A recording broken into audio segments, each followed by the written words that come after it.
Good morning, everyone. Happy Thursday morning to you, and welcome back to Morning Musings. Enjoying reading some of Sam Dawson's comments on 1 Corinthians chapter 15. Met Sam years and years ago here in Ardmore, Oklahoma, when he, along with a couple of other fellows, one by the name of Jack Gippert, they came here to Ardmore. They flew in, actually, and we had an absolutely fantastic day studying the Scriptures. It was just a wonderful time, began a great friendship. Anyway, don't forget the April 2021 two-book special that includes Sam Dawson's book, Essays on Eschatology.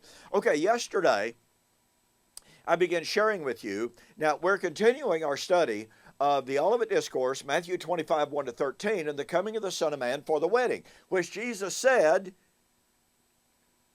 the kingdom of heaven is like. So, the coming of the Lord for the wedding is the coming of the Lord in the kingdom. And this is absolutely critical. Now, I shared with you yesterday that there is in the futurist views, it is found in the amillennial view, it's found in the postmillennial view, and to a certain extent in the dispensational view as well. And that view is that at His coming, at the second coming, Christ surrenders His rule, His reign over the kingdom to the Father. He must reign until He has put all enemies under His feet, Paul said in 1 Corinthians 15:25. That is taken to mean, by these futurists, that Christ surrenders the kingdom to the Father. That's the end of His reign. From that point forward, only the Father rules. Now, since this is such a critical element, because you see, I've got to tell you, and believe me, I once taught that, as I shared with you yesterday. I used to teach and preach, Christ ends His rule at His coming.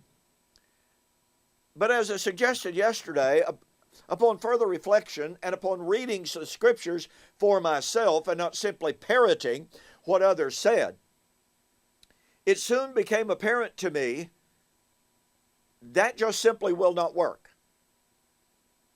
I want you to notice that throughout the Scripture, we find that when Christ would come, that's when He would come into the full exercise of His kingdom. Okay? Matthew 16:27 and 28, the Son of Man will come in the glory of the Father with His angels and shall judge every man according to his works, or reward every man according to his works. And verily I say unto you, there are some standing here which shall not taste of death until they see the Son of Man coming in His kingdom.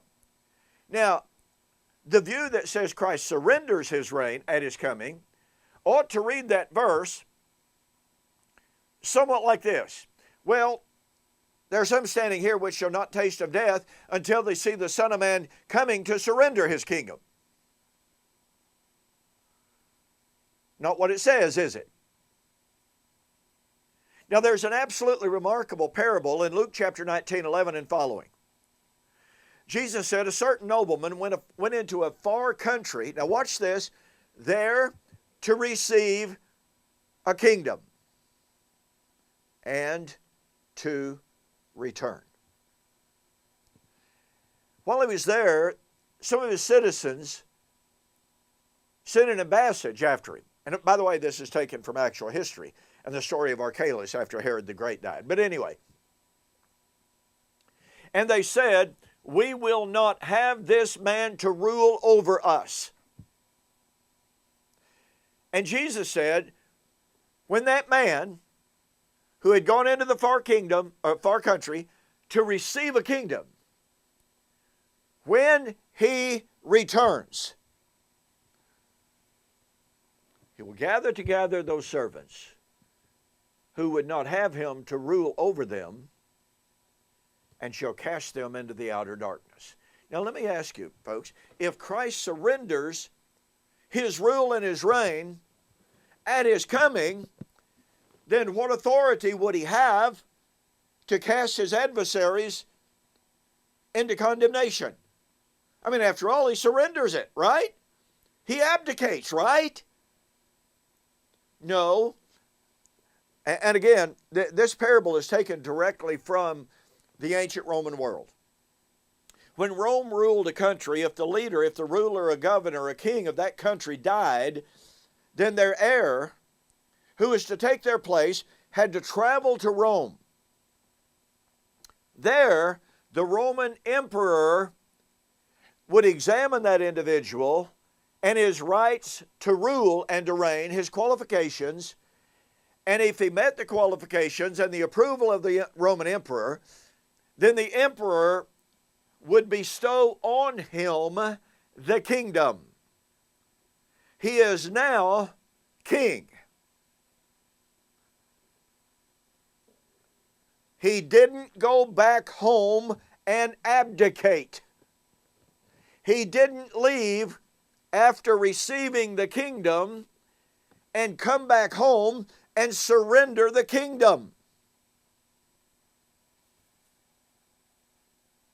I mean, that idea is so foreign to the ancient world, to history, as to be unrecognizable. So remember, at his return, this king judges. In Matthew chapter 25, 31 and following, when the Son of Man comes in his glory, then shall he sit on the throne of his glory. Oh, wait a minute. No, that can't be right. Remember, we are told that in 1 Corinthians chapter 15, 24 and 25, he must rule until he has put all enemies under his feet. Then shall he deliver the kingdom to the Father. Oh my goodness. So he's supposed to deliver and he's supposed to abdicate according to that interpretation. No, that's wrong. When he comes, according to Matthew 25, 31, then shall he sit on the throne of his glory.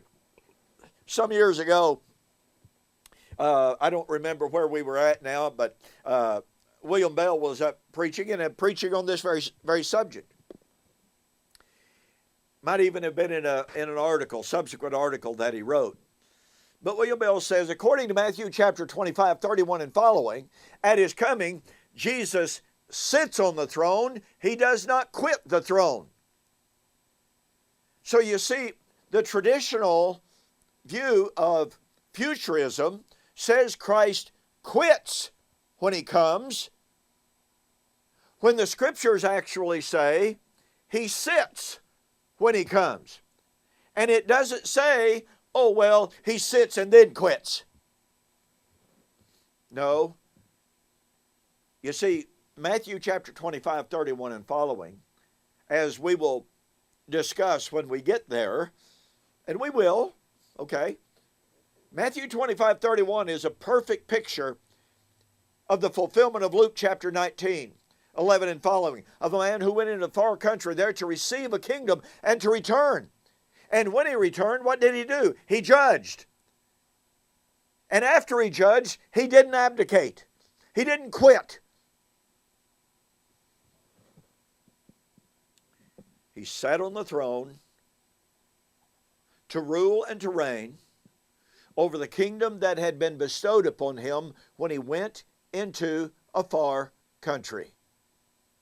And he was to return in and with that kingdom to rule and to reign. Oh, how long?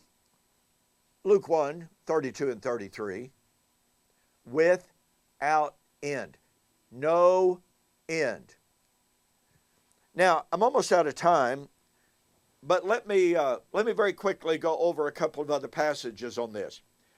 In Ephesians 5, 25 and 26, Paul said, husbands, love your wives, even as Christ also loved the church and gave himself for it, that he might sanctify it and cleanse it, having washed her with, having purified her by the washing of water, by the word.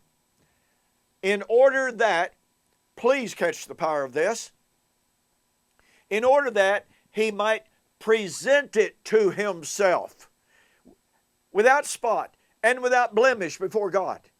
Okay, wait a minute. I've looked at over 52 commentaries. Every single one of those 52 commentaries, and obviously that's not all the commentaries in the world, but I've looked at 52 commentaries so far. Every single one of them says, now does it prove it definitively? No, but I'm just sharing with you what the consensus is.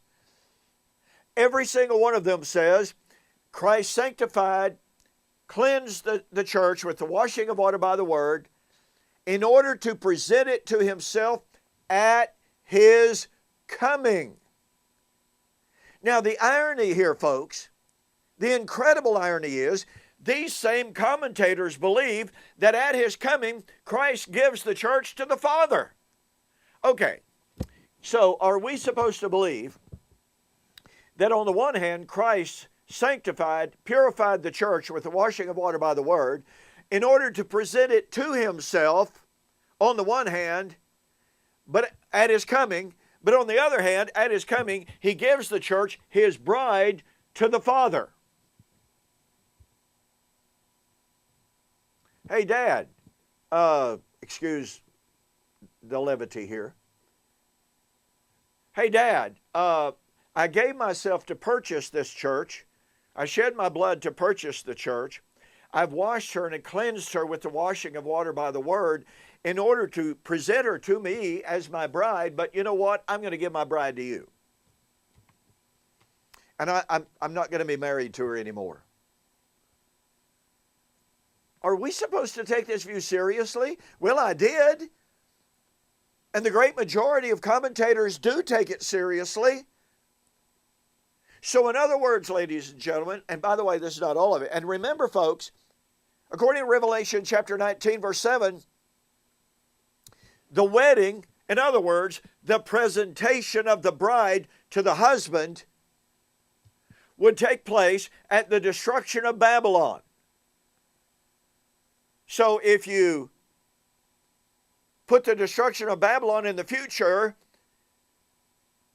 then the church hasn't been presented to Christ as his bride yet. If you identify Babylon as Rome, destroyed in 476 BC, and if you maintain the position that Christ surrenders the church to the Father at the time of the destruction of Babylon, which is the time of his coming, then Christ surrendered the church to the Father in 476 BC, AD. I'm sorry, folks, it just will not work to claim that at his coming, Christ abdicates his rule over the kingdom. That is not a biblical doctrine. Hey, I'm completely and totally out of time. Do not forget, take advantage of the April 2020 two-book special, U.S. orders only. The two books would normally cost you $57 for the month of April 2021, U.S. orders only, $37.50. All right? Thanks again for joining me for this morning's Morning Musings. You have a fantastic and safe weekend. I'll see you on Monday.